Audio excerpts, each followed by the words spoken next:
March 17th. Yet out of you shall come forth to me the one to be ruler in Israel, whose goings forth are from of old, from everlasting. Micah 5:2. The history of the great conflict between good and evil, from the time it first began in heaven to the final overthrow of rebellion and the total eradication of sin, is also a demonstration of God's unchanging love. The sovereign of the universe was not alone in his work of beneficence. He had an associate, a co-worker, who could appreciate his purposes and could share his joy in giving happiness to created beings.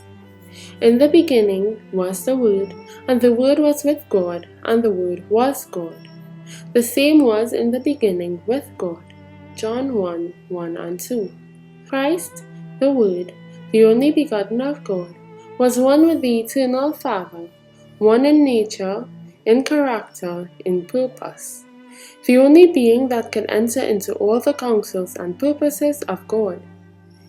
His name shall be called Wonderful, Counselor, the Mighty God, the Everlasting Father, the Prince of Peace. Isaiah 9:6. His goings forth have been from of old, from everlasting. Micah 5:2. And the Son of God declares concerning himself, the Lord possessed me in the beginning of his way, before his works of old. I was set up from everlasting. When he appointed the foundations of the earth, then I was by him, as one brought up with him, and I was daily his delight, rejoicing always before him. Proverbs 8:22-30.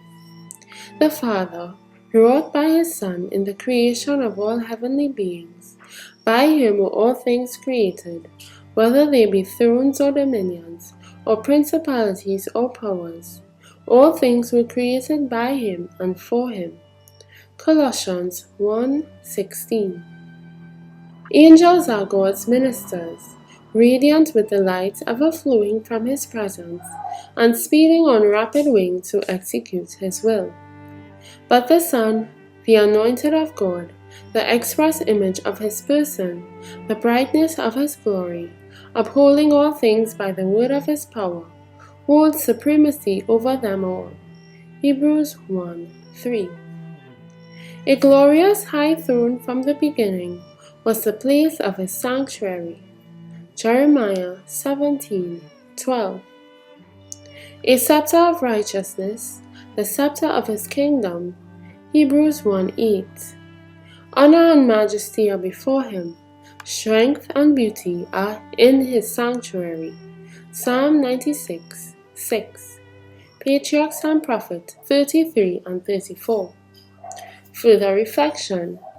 If I was to give Jesus a name or title based on what he has meant to me, what would it be?